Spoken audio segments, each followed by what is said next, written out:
You ask Tiger to solve. This deals with linear equations with one unknown. The final result is a equals 3. Let's solve it step by step. Group all a terms on the left side of the equation. Subtract 12a from both sides. Group like terms. Simplify the arithmetic.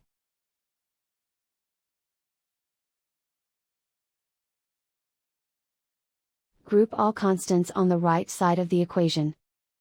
Subtract 33 from both sides.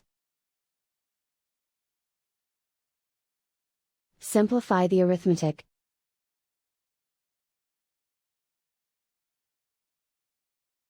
Isolate the a. Divide both sides by -11. Cancel out the negatives. Simplify the fraction. Cancel out the negatives.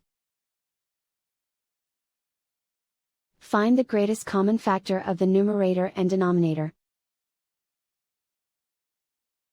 Factor out and cancel the greatest common factor.